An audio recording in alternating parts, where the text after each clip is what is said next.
네. 그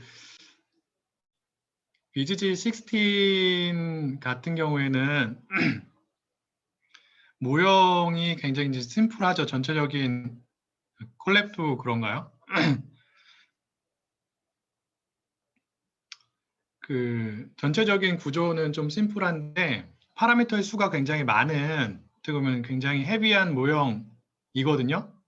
그래서 컴퓨터 사양이 좋지 않으면, 특히 이제 그 그래픽 카드에 달려 있는 GPU가 없는 경우에는 속도가 오래 걸릴 수가 있습니다. 그래서 조금 있다가는 그 약간 라이트한 버전인 모바일 넷이라고 하는 그 사전 학습 모형에 대해서 조금 소개를 해 드리도록 하겠고요. 자, 그래서 지금 우리가 BGG 16을 이용해 가지고 두 개의 서로 다른 레이어에서 각각의 이미지에 대한 특성 정보를 추출을 해봤잖아요. 하나는 FC1이었고 다른 하나는 FC2가 됐었습니다. 그런데 얘네들은 둘 다 어떠한 부분에 존재하는 레이어들이 되는 거죠? 전체의 그 사전학습 모형의 구조를 보면은 크게 두 부분으로 구분할 수 있다고 제가 말씀을 드렸잖아요. 맞나요?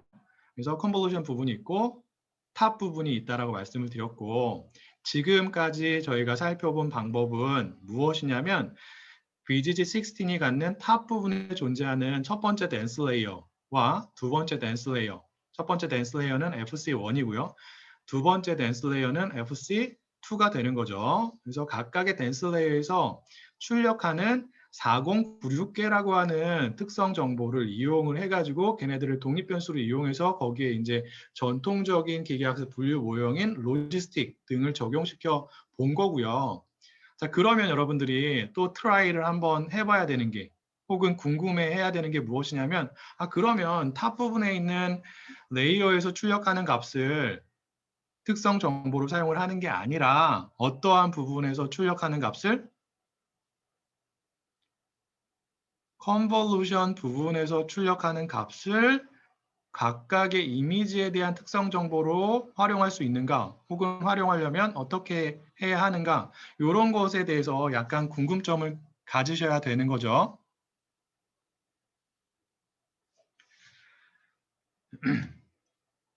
그래서 BGG 16의 모형을 다시 한번 볼게요. 그래서 위로 올라가 가지고 저희가 처음에 이제 그 전체 모형을 여기서 보죠. 그냥 전체는 아니지만, 예. 그 BGG 16의 모형을 보면은 어디를 중심으로? 여기 플래튼이라고 하는 레이어를 중심으로 무엇과 무엇으로 구분이 되는 거예요? 이 앞부분이 뭐예요? 이 부분이 어떠한 부분이에요? BGG 16의 컨볼루션 부분이에요. 그리고 밑에 부분이 탑 부분이 됩니다. 그래서 지금까지는 얘만 사용을 했죠. 여기 탑이고 여기 이제 컨볼루션 부분이 됩니다. 자, 여기에서 컨볼루션의 마지막 레이어, 지금 뭐라고 되어 있죠? 이름이 블락 5 언더바 풀이에요. 걔는 어떠한 레이어에 해당이 되는 거예요? 맥스 풀링을 적용을 한 레이어가 됩니다. 맥스 풀링을 적용한 결과가 무엇이 되는 거냐면 우리가 앞에서 다룬 보틀넥 피처가 되는 거예요.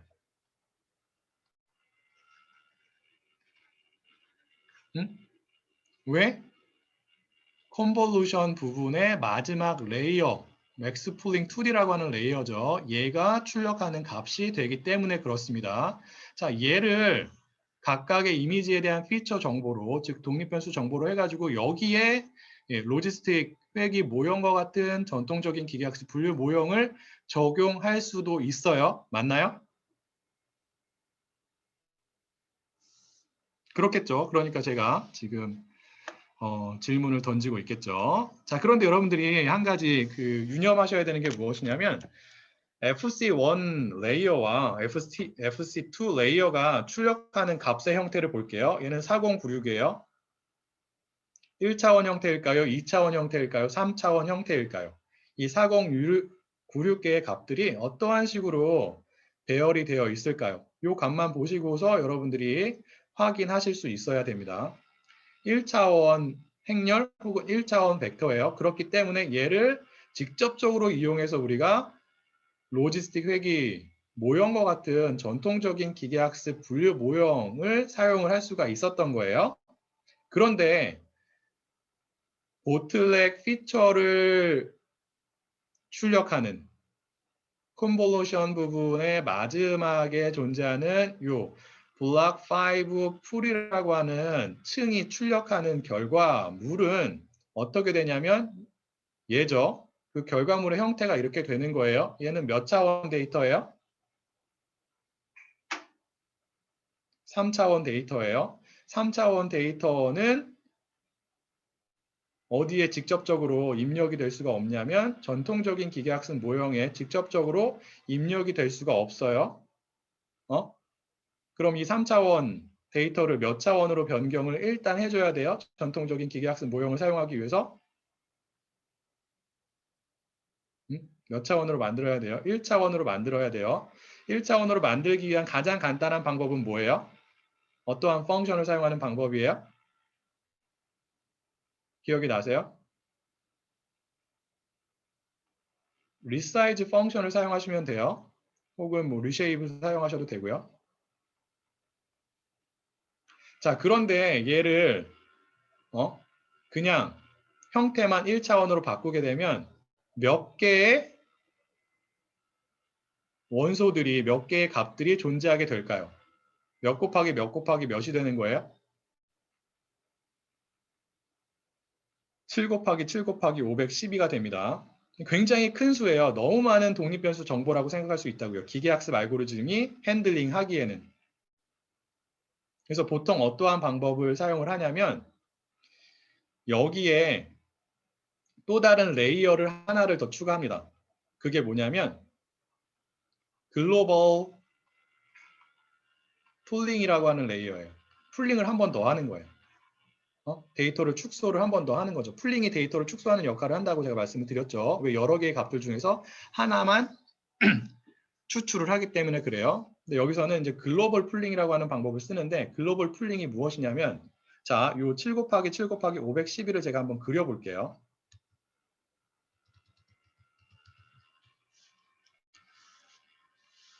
이거 지우고 자, 그려보면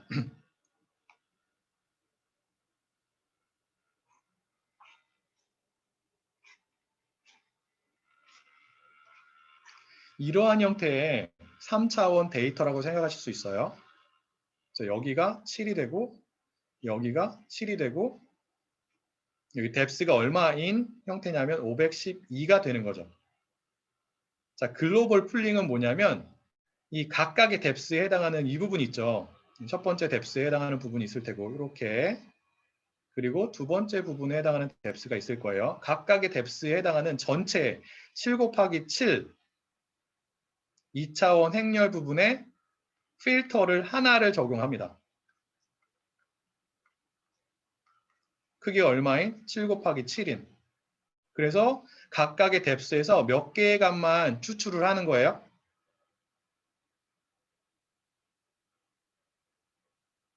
필터가 한 번 적용되면 자, 7 곱하기 7이라고 하는 요 첫 번째 뎁스, 예를 들어서 첫 번째 뎁스에 해당하는 2차원 행렬에 7 곱하기 7 풀링 필터를 적용을 하면 몇 번 적용이 돼요?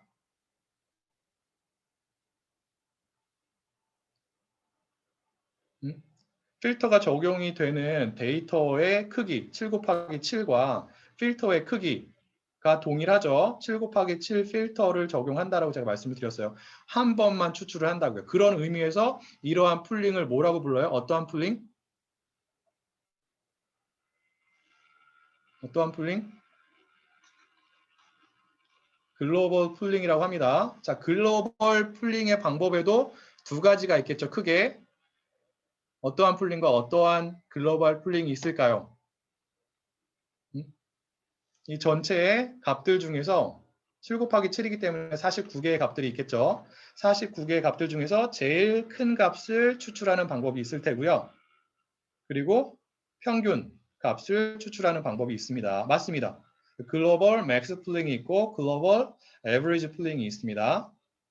여기서는 글로벌 에버리지 풀링을 이용해 가지고 각각의 뎁스에서 한 개의 값만을 추출하도록 할게요. 그러면 결과적으로 몇 개의 값이 추출이 되는 거예요? 최종적으로 각각의 뎁스에서 한 개의 값만 추출이 되기 때문에 전체적으로는 512개의 값들이 추출이 되는 거고, 얘네들을 어떠한 정보로 사용을 해가지고 독립변수 정보로 사용해서 여기에 무엇을 적용을 하는 거예요? 전통적인 기계학습 분류 모형을 적용을 하게 됩니다. 아시겠나요? 그래서 일단 해야 되는 게 무엇이냐면 전체의 BDG16 모형들 중에서 일부를 선택을 해야 되는 거죠. 어디부터 어디까지? 입력층부터 어디까지? 이 7 곱하기 7 곱하기 512의 값을 출력하는 층까지. 그 층의 이름이 무엇이었냐면 block 5 풀이라고 하는 층이 됐었습니다. 컨볼루션 부분의 마지막 레이어죠. 얘까지 선택을 하셔야 되는 거예요. 선택을 한 다음에 그 다음에 어떠한 레이어를 하나 더 추가를 해야 된다고요? 어떠한 레이어를? 512개의 값만을 추출하기 위해서 글로벌 풀링 레이어를 추가를 하셔야 되는 거예요. 그 다음에 그 결과물에 전통적인 기계학습 모형을 적용하시면 됩니다. 그래서 어떻게 하냐면 그래서 밑으로 내려가 볼게요. 그래서 밑에 내려가 보면 여기 있죠. 그래서 보틀넥 피처 사용해 보기 이렇게 되어 있는데, 역시나 마찬가지로 모델이라고 하는 그 클래스를 사용을 해가지고 우리가 사용하고자 하는 입력층부터 마지막 층인 어떠한 층? block 5 언더바 풀이라는 층까지 선택을 합니다. 이게 어떠한 층이라고요? 컨볼루션 부분의 마지막 층, 마지막 레이어라고요. 일단 이 block 5 언더바 풀이라고 하는 레이어가 출력하는 값을 사용을 할 거예요. 근데 걔를 사용해 가지고 거기에 직접적으로 기계학습 모형을 적용하는 게 아니라 얘가 출력하는 값은 3차원 형태이기 때문에 1차원 형태로 만들기 위해서 글로벌 풀링 레이어를 추가를 한다라는 거죠. 그래서 글로벌 풀링, 여기서 이제 글로벌 에버리지 풀링 방법을 사용한다라고 말씀을 드렸어요. 여러분들은 맥스 풀링 방법을 사용하실 수도 있어요. 그래서 그러한 풀링을 하기 위해서 글로벌 에버리지 풀링 2D라고 하는 레이어를 여기에 모델이라고 하는 클래스를 이용해서 추출한 이 블록 5 풀이라고 하는 레이어가 최종 레이어인 모형에 더합니다. 더할 때는 그냥 간단하게 우리가 앞에서 배웠던 시퀀셜한 방법을 사용할 수가 있는 거예요. 그래서 시퀀셜 클래스를 임포트를 하고 그 다음에 글로벌 에버리지 풀링 2D 레이어를 추가를 하기 위해서 해당 클래스를 이런 식으로 임포트를 하죠. 그래서 여기 나와 있는 것처럼 이런 식으로 기본적인 모형에 글로벌 에버리지 풀링 2D 레이어를 추가를 한 다음에 해당 모형의 형태를 보면은 어떻게 되어 있냐면 기본적인 모형이에요. 이 기본적인 모델 2라고 되어 있죠. 이 모델 2가 어떠한 레이어들을 갖는 거예요? 원래의 BGG16 모형이 갖는 입력층부터 어디까지의 블록 5 풀까지의 레이어를 갖고 있는 거예요. 여기 나오진 않았어요. 그냥 간단하게 나온 겁니다. 이렇게. 거기에 우리가 새롭게 글로벌 에버리지 풀링 2D 레이어를 추가를 한 형태예요. 자, 글로벌 에버리지 풀링 2D 레이어가 출력하는 값을 우리가 갖고 있는 이미지 데이터에 대해서 확보하기 위해서는 이 모델 2라고 하는 변수에 어떠한 펑션을 적용하면 되는 거예요? 앞에서 살펴봤었죠. 어떠한 펑션?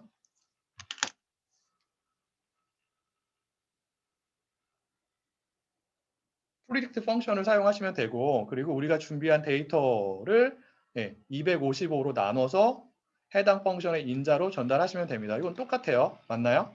그럼 어디에? vectors2라고 하는 변수에 어떠한 정보가 입력이 되는 거예요? 이것도 이제 시간이 조금 걸립니다.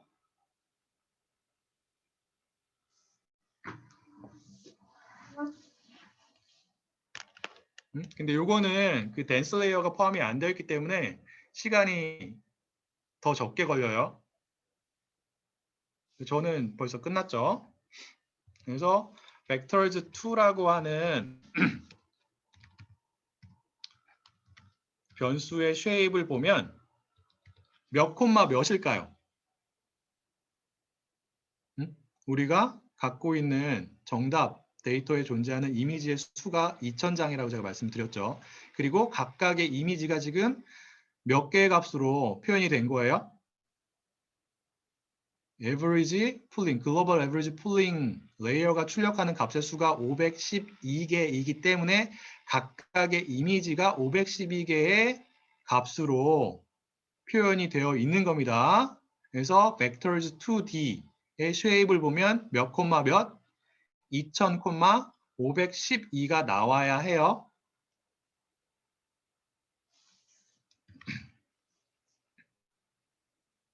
혹시 요거 잘 안 되시는 분 계세요? 값을 예측하는데 시간이 오래 걸린다. 그러신 분 계실까요? 아니면은 앞에서 했던 것보다는 시간이 덜 걸리세요?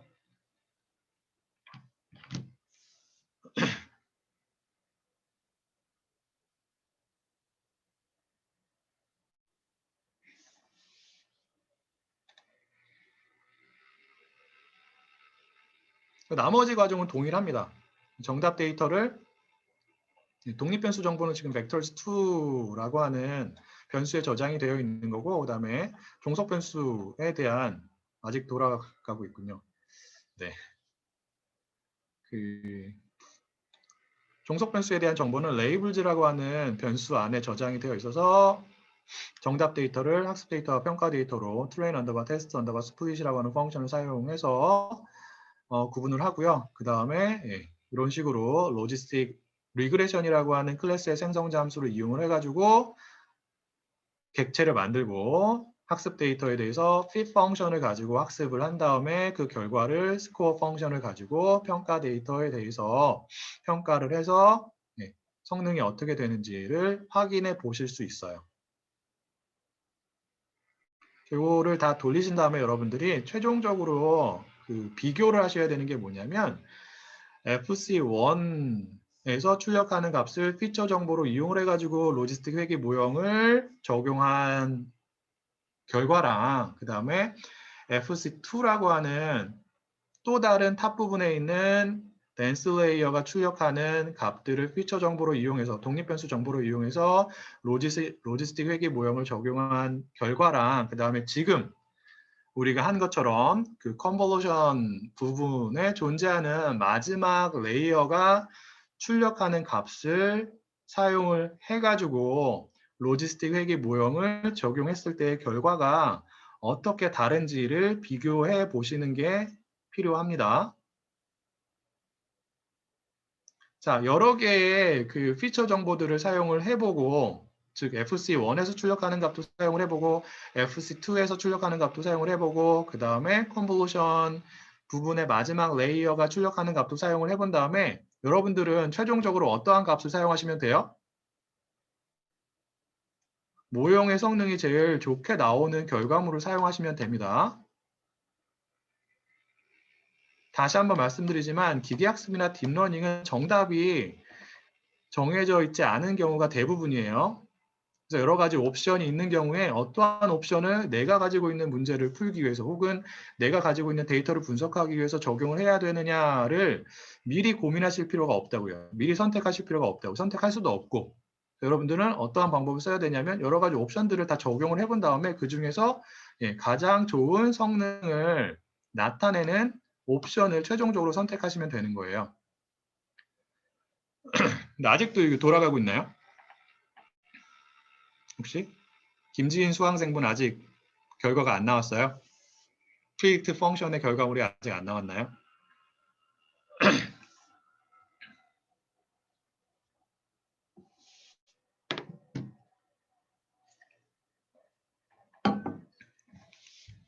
자, 그러면 벡터 1에 머물러 계신 분들은 죄송하지만 일단 이 수업을 따라오시기 위해서 강제 종료를 해주시고요. 강제 종료는 어떻게 하시면 되냐면 여기 홈 있죠? 홈에서 지금 실행이 되고 있는 주피터 노트북 이렇게 그 연두색으로 뜰 텐데 걔를 선택을 하신 다음에 셧다운을 해주시면 돼요. 셧다운을 해주시면 강제 종료가 됩니다. 일단 그렇게 해주시고 다음 내용으로 넘어갈 테니까 그거를 여러분들께서 사용해 보시면 될 것 같습니다.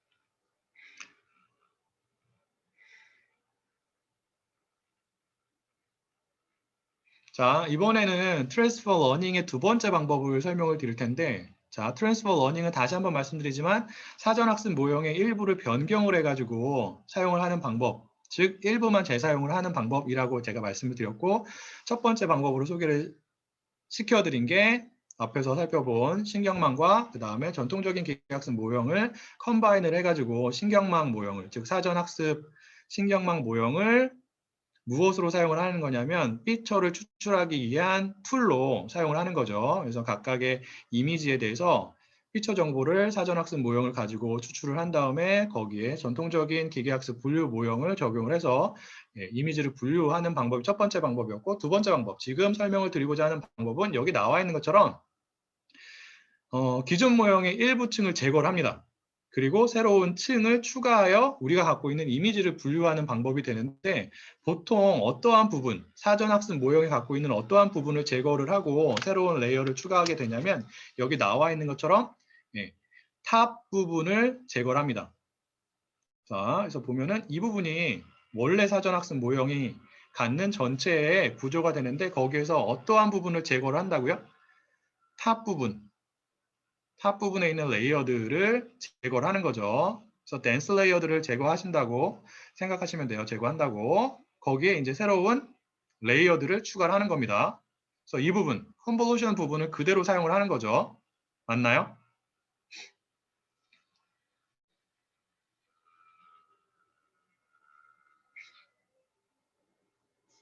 자, 새로운 층을 추가를 하는 거잖아요. 그림에서 보면. 자, 이 부분은 사전 학습 모형이 갖고 있는 결과물을 그대로 사용하는 부분이에요. 여기 사전학습 모형이 가지고 있는 그 파라미터의 값들은 이미 사전학습을 통해서 그 최저값이 결정이 되어 있고 우리는 그 값들을 일단은 그대로 사용을 합니다. 변경하지 않아요. 새롭게 학습하지 않습니다. 새롭게 학습을 하지 않고 새롭게 학습을 하지 않는 컨볼루셔널 부분을 그대로 사용을 하고 탑 레이어들만 제거를 한 다음에 거기에 이제 새로운 레이어들을 추가를 하는 거예요. 어떠한 레이어를 추가하냐는 여러분들이 어떠한 분석을 하느냐에 따라서 조금씩 달라지겠죠. 어쨌든 간에 뭐 댄스 레이어가 될 수도 있고 아니면 뭐 풀링 레이어가 될 수도 있고 보통은 그렇습니다. 이제 그러한 레이어들을 새롭게 추가를 하는 거죠. 자, 레이어들을 새롭게 추가하면 그러한 레이어들 같은 경우에는 풀링 레이어 빼고 댄스 레이어와 같은 이러한 새로운 레이어들은 무엇들을 가지고 있죠?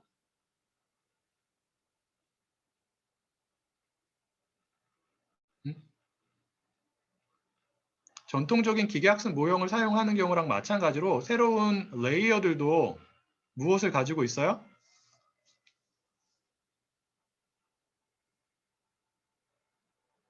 자, 이 컨볼루션 부분에 댄스 레이어를 두 개를 추가한다고 가정을 할게요. 추가하면 이 댄스 레이어들이 이렇게 연결이 되어 있잖아요. 화살표로 연결이 되어 있는데 각각의 화살표마다 무엇이 있는 거예요? 파라미터가 있는 거죠. 자, 새롭게 추가되는 레이어들에 존재하는 이러한 파라미터들은 학습이 되어 있어요? 학습이 되어 있지 않아요?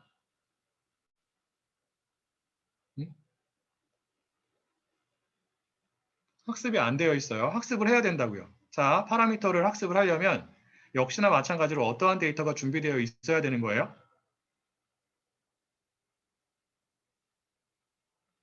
네, 학습 데이터 혹은 정답 데이터가 준비가 되어 있어야 되는 거죠. 무엇에 대한? 여러분들이 풀고자 하는 문제에 대한. 자, 여러분들이 만약에 풀고자 하는 문제가 사진 안에 있는 동물이 강아지인지 아니면 고양이인지를 예측하는 문제가 된다라고 하는 경우에는 앞에서 살펴본 것처럼 강아지 사진과 고양이 사진들을 준비를 하셔야 되는 거고요. 그리고 만약에 나는 폐암 그 환자를 구분하기 위해서 사람들의 그 폐 사진을 이용하고 싶다라고 하는 경우에는 그러한 사진 데이터를 준비를 하셔야 되는 거예요. 아시겠나요? 자, 그런데 전통적인 기계학습 모형을 사용하는 경우랑 비교를 했을 때 새로운 신경망 레이어를 추가를 하는 경우에 어떠한 차이점이 있냐면 파라미터 수에 있어서 차이가 있습니다. 자, 여러분들이 생각하시기에는 전통적인 기계학습 분류 모형을 추가를 하는 경우에 새롭게 학습을 해야 되는 파라미터의 수가 많을 거라고 생각이 드세요? 아니면 새로운 신경망 레이어를 추가하는 경우에 새롭게 학습해야 되는 파라미터의 수가 더 많을 거라고 생각을 하세요? 전자, 후자. 전통적인 기계학습 분류 모형 혹은 새로운 신경망 레이어. 어떠한 경우에 새롭게 학습을 해야 되는 파라미터의 수가 더 많을까요? 자, 아까 그 고양이랑 강아지 사진에 적용을 했던 로지스틱 회귀 모형을 보면 FC1이나 FC2 레이어가 출력하는 값들을 독립변수 정보로 사용하는 경우에 4096이었죠. 새롭게 학습을 해야 되는 파라미터의 수가 몇 개였어요?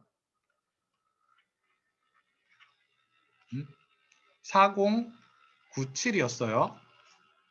그런데 만약에 여러분들이 은닉노드가 100개인 레이어를 2개를 새롭게 추가를 한다고 가정을 할게요. 출력층 빼고 노드가 100개씩 있는 댄스 레이어를 2개를 추가한다라고 가정을 하겠습니다. 그러면 그 사이에 존재하는 파라미터의 수는 몇 개가 되는 거예요? 101 곱하기 100이 되겠죠. 그래서 1100개가 된다고요.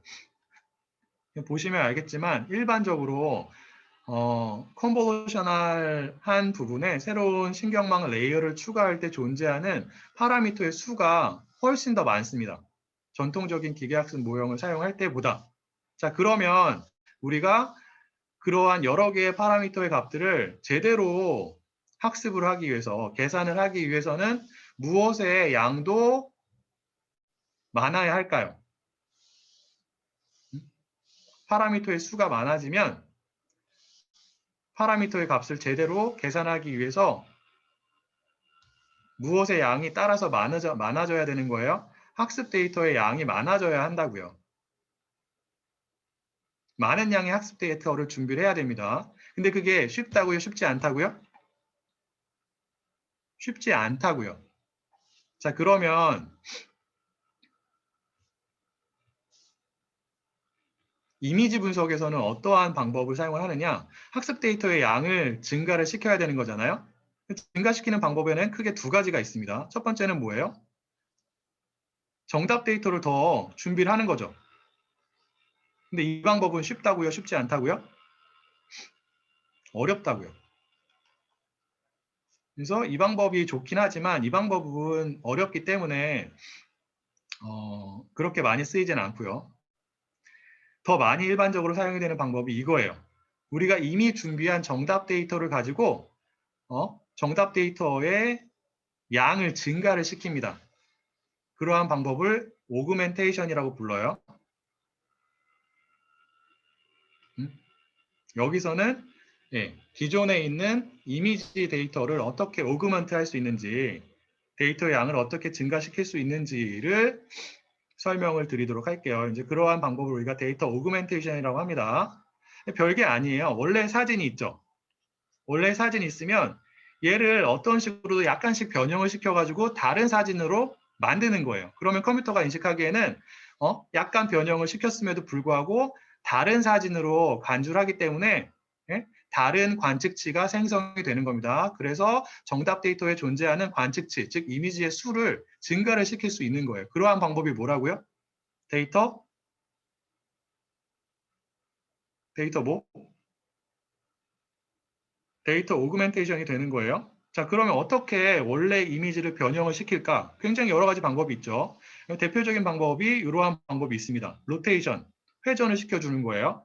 그리고 시프트, 이동을 시킵니다. 왼쪽으로 조금 이동시킬 수도 있고, 아니면 오른쪽으로 조금 이동시킬 수도 있고, 아니면 위아래로 이동을 시킬 수도 있는 거죠. 아니면 줌을 하는 거예요. 확대를 하거나 아니면 축소를 하는 방법이 있고요. 아니면 뭐 스퀴즈, 일부를 약간 이렇게 찌그러뜨리는 그러한 방법을 사용하실 수도 있어요. 그래서 이러한 방법들을 사용을 해가지고 원래 한 장의 이미지를 다른 형태의 이미지, 약간씩 다른 형태의 이미지로 변형을 해서 정답 데이터의 양을 증가시키는 방법을 우리가 뭐라고 한다고요? 데이터 오그멘테이션이라고 합니다.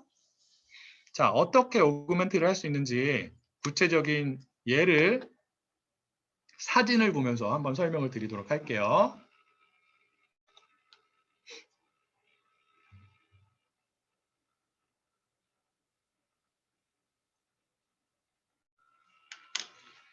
그래서 슬라이드에 있는 링크를 클릭을 하시면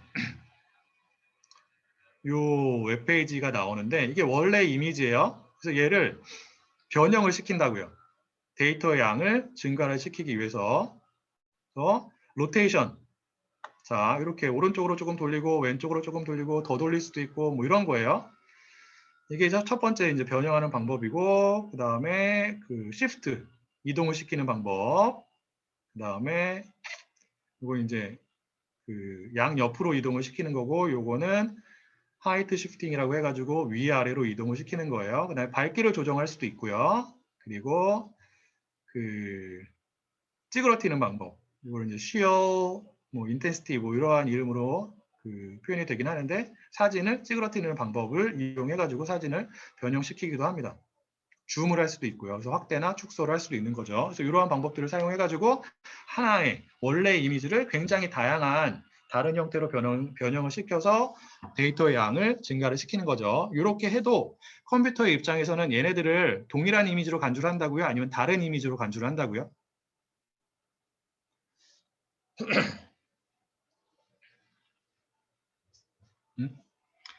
다른 이미지로 간주를 한다고요. 그래서 정답 데이터의 양을 굉장히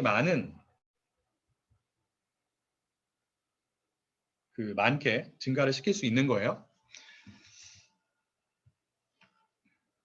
자, 그러면 데이터 오그멘테이션 같은 경우에는 케라스에서는 어떠한 방법으로 우리가 수행할 수 있느냐에 대해서 말씀을 드리면 케라스에서 제공이 되는 이미지 데이터 제너레이터라고 하는 클래스가 있어요.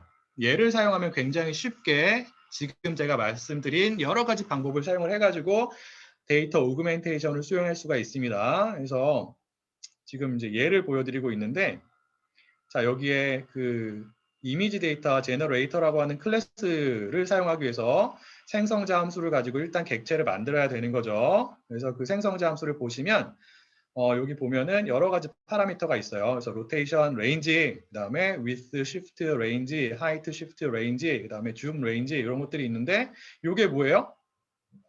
데이터 오그멘테이션을 수행하기 위한 방법들이라고요. 그래서 로테이션 레인지는 무엇을 의미하냐면 좌우로 정확히 말하면 시계 방향 혹은 반시계 방향으로 20도 내에서 이미지를 회전을 시키겠다라는 뜻이고요. with shift range는 말 그대로 양옆으로 얼마만큼 이동을 시킬 거냐. 그래서 원래 사진의 20%만큼 이동을 시키겠다. 그 다음에 height shift range도 마찬가지고, 그 다음에 zoom range도 원래 사진의 몇 %로 확대 또는 축소를 할 것이냐를 결정하는 파라미터들이 됩니다. 이 값들은 여러분들이 다른 값들로 설정할 수가 있어요. 역시나 마찬가지로 하이퍼 파라미터가 되는 거죠. 그 다음에 이미지 데이터 그 제너레이터 클래스에 대한 생성자 함수가 갖는 파라미터가 하나가 더 있는데 그게 무엇이냐면 이게 나와 있어요. 프리프로세싱 펑션. 이게 무엇이냐면 노멀라이제이션 관련된 파라미터가 되는 거예요. 자, 케라스에서 제공이 되는 사전학습 모형에 대한 노멀라이제이션은 어떠한 펑션을 가지고 한다고요?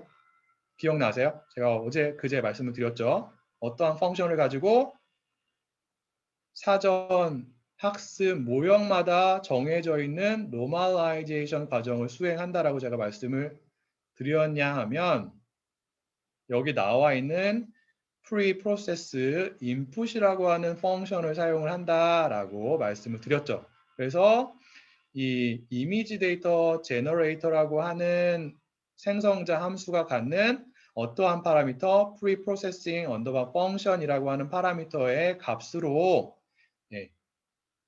여러분들이 사용하고자 하는 사전 학습 모형에 대한 프리프로세스 인풋이라고 하는 펑션을 지정해 주시면 됩니다. 다시 한번 말씀드리면 케라스 같은 경우에는 데이터 오그멘테이션을 어떠한 클래스를 이용해서 수행을 한다고요?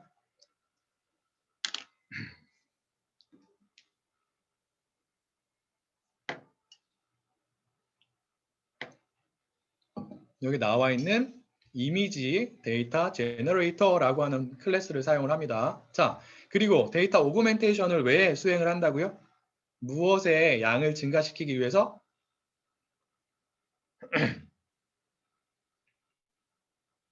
네, 학습 데이터 아니면 정답 데이터의 양을 증가시키기 위해서 사용하는 방법이 데이터 오그멘테이션이 됩니다.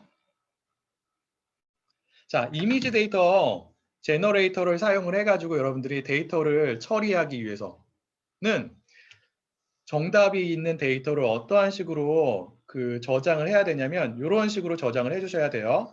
그래서 여러 개의 폴더로 구성이 되어 있는데 학습 데이터에 대한 폴더를 별도로 생성을 해주시고 그 다음에 검증을 위한 폴더를 검증 데이터를 저장하기 위한 폴더를 별도로 생성을 해주셔야 되고요. 그리고 보통 하나 더 하죠. 어떤 것까지? 평가 데이터를 저장하기 위한 폴더까지. 해당 폴더의 이름은 당연히 뭐가 되어야 하는 거예요?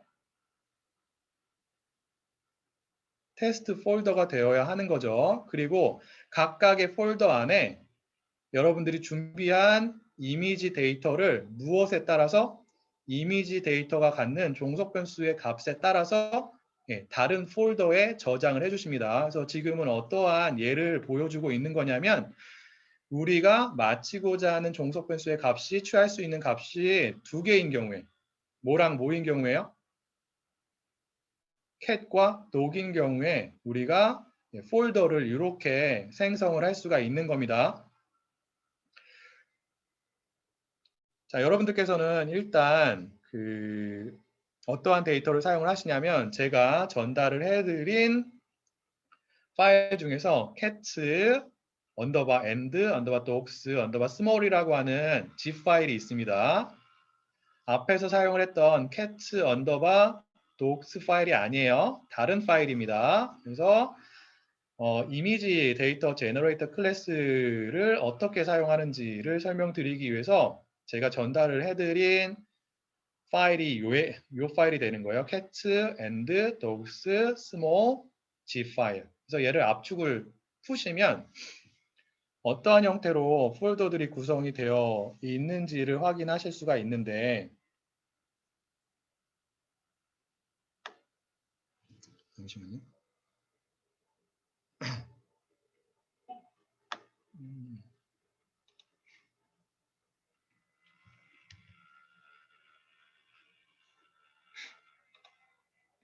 압축을 푸시면 이 폴더가 생기고요. 그래서 이 안에 이렇게 서로 다른 세 개의 폴더가 존재하는 상황입니다. 그래서 평가 데이터는 테스트 폴더에 저장이 되어 있고요. 역시나 마찬가지로 cat와 dogs라는 서로 다른 폴더로 데이터들이, 이미지들이 저장이 되어 있는 것을 확인하실 수가 있고 그 다음에 학습 데이터는 train이라고 하는 폴더에 역시나 마찬가지로 cat와 dogs라고 하는 폴더로 저장이 되어 있고 그 다음에 validation 데이터는 validation이라는 폴더에 저장이 되어 있는 거죠. 그래서 이렇게 확인하시면 되고요.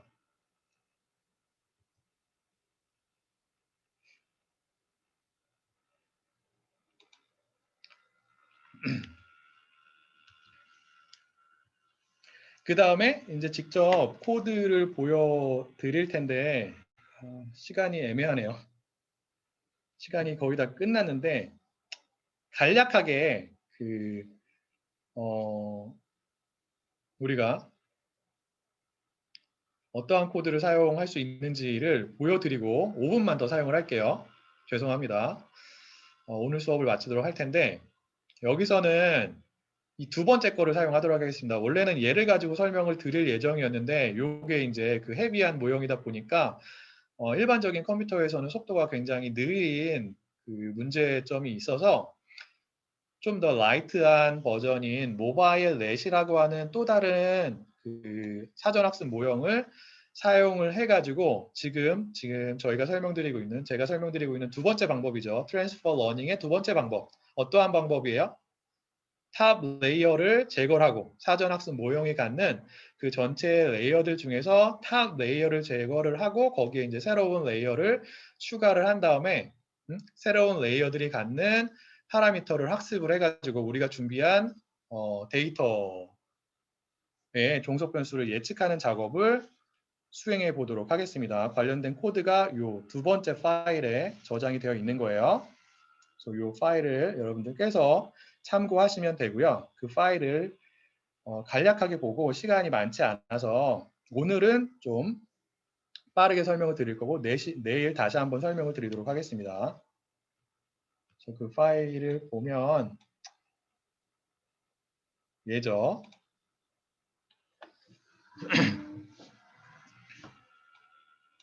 그래서 이 첫 번째 셀은 필요한 그 클래스와 모듈을 임포트하는 코드를 담고 있는 셀이 되고요. 이 두 번째 셀이 무엇이냐면 자, 우리가 불러오고자 하는 데이터들이 저장이 되어 있는 폴더의 경로를 지정을 해줍니다. 그래서 보시면 그 학습 데이터에 대한 경로가 이렇게 지정이 되어 있고요. 그 다음에 검증 데이터에 대한 그 폴더의 경로가 이렇게 지정이 되어 있고 평가 데이터에 대한 폴더가 이렇게 지정이 되어 있습니다. 그리고 기본적인 정보들을 미리 이렇게 세팅을 해 놓았어요. 그래서 트레인 데이터, 즉 트레인이라고 하는 폴더에 저장이 되어 있는 이미지의 수가 어떻게 되냐면 고양이 사진 800개, 그 다음에 강아지 사진 800개가 됩니다. 그래서 그 정보를 지금 800 곱하기 2라고 표현을 해 놓은 거고요.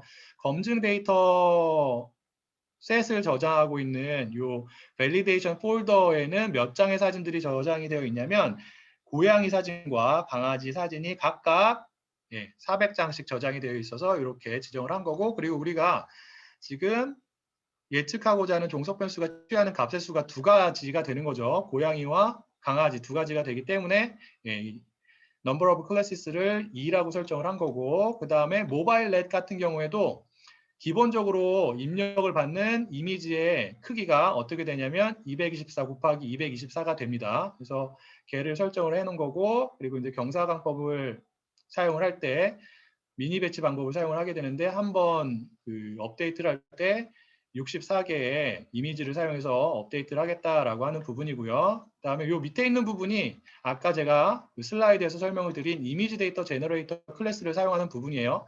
얘를 왜 사용을 한다고요? 무엇을 하기 위해서?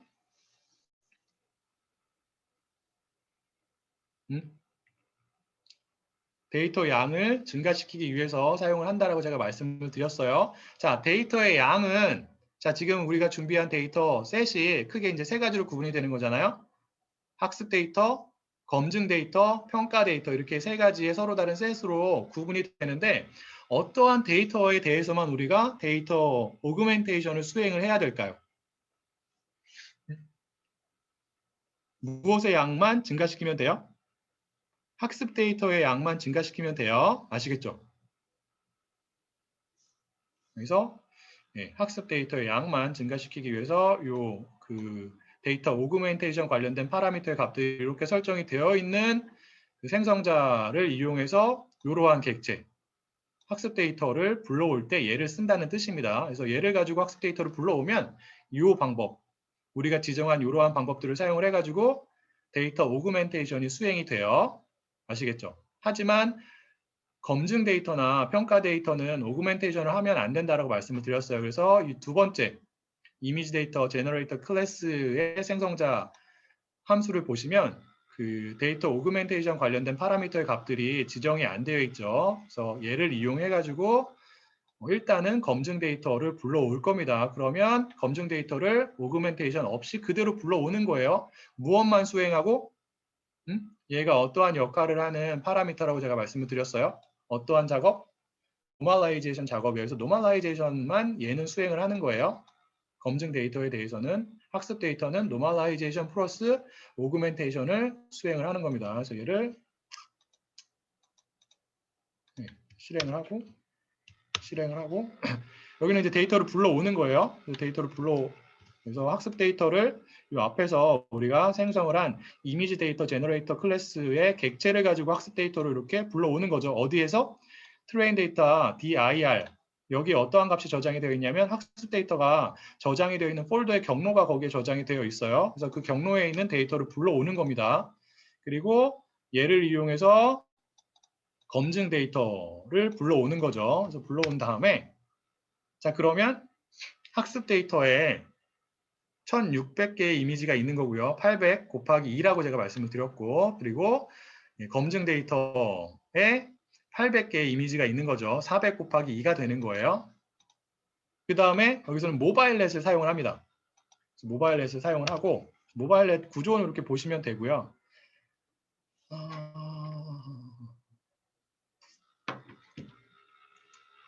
그 다음에 어떠한 작업을 해야 되냐면 모바일넷이 갖는 어떠한 부분을 제거를 하고요. 어떠한 부분을 제거를 하고 거기에 새로운 레이어를 추가를 할 예정이에요. 우리가 맞습니다. 탑 부분을 제거를 할 거예요. 그래서 이 모바일넷도 해당 클래스의 생성자 함수가 어떠한 파라미터를 갖냐면 어떠한 파라미터를 가져요? include underbar 탑이라고 하는 파라미터를 갖습니다. 그 파라미터의 값을 false라고 지정을 하면 탑 부분이 제거가 되겠죠. 거기서 끝나는 게 아니라 새로운 레이어들을 추가를 해야 돼요. 그 부분이 여기 나와 있습니다. 여기서 이제 여러 가지 레이어들을 추가를 하고 있죠. 그래서 글로벌 에버리지 풀링, 그다음에 댄스 레이어, 드랍 아웃, 다시 한번 댄스 레이어를 사용해 가지고 최종적으로 출력층을 추가를 하고 있는 거예요. 그래서 이 부분이 탑 레이어가 제거가 된 사전학습 모형, 여기서는 어떠한 모형이에요? 모바일 넷이라고 하는 모형에 새로운 레이어를 추가하고 있는 부분입니다. 나머지는 똑같아요. 컴파일 펑션을 사용을 해가지고 비용함수, 옵티마이저, 그 다음에 모형의 성능을 평가하기 위한 지표, accuracy를 지정을 하고요. 그 다음에 fit 펑션을 이용해서 학습을 하시면 됩니다. 학습이 끝난 다음에는 평가 데이터에 대해서 evaluate 펑션을 가지고 평가를 하시면 되죠. 이게 기존 사전 학습 모형이 갖고 있는 탑 부분을 제거를 하고 새로운 레이어를 추가를 해서 우리가 갖고 있는 정답 데이터에 적용을 해가지고 좀 더 정확하게 말하면 정답 데이터를 학습 데이터와 평가 데이터로 나눠가지고 그 학습 데이터에 모형을 적용을 하는 거죠. 그래서 모형을 적용을 해가지고 새롭게 추가한 층에 존재하는 파라미터의 최저값을 계산을 한 다음에 학습을 시킨 다음에 그 결과를 평가 데이터에 적용을 해가지고 모형의 성능을 평가하게 됩니다. 전반적인 순서는 시간이 많이 지나서 일단 여기까지 하겠고요. 뒷부분은 좀 빠르게 설명을 드렸는데 전반적인 순서는 이해가 되시죠? 디테일한 내용은 다시 한번 내일 이 코드를 보면서 설명을 조금 더 드리도록 하겠습니다. 이 모바일넷 사전학습 모형은 다시 한번 말씀드리지만 그 다른 사전학습 모형들에 비해서 라이트한 버전이기 때문에 모형이기 때문에 학습을 하는데 그렇게 오랜 시간이 걸리지는 않을 거예요. 한번 돌려보세요. 이게 제대로 작동이 되는지 그렇지 않은지. 일단 오늘 수업은 여기까지 하겠고요. 질문이 있으신 분들은 질문을 주시면 되고 아니신 분들은 나가셔도 됩니다.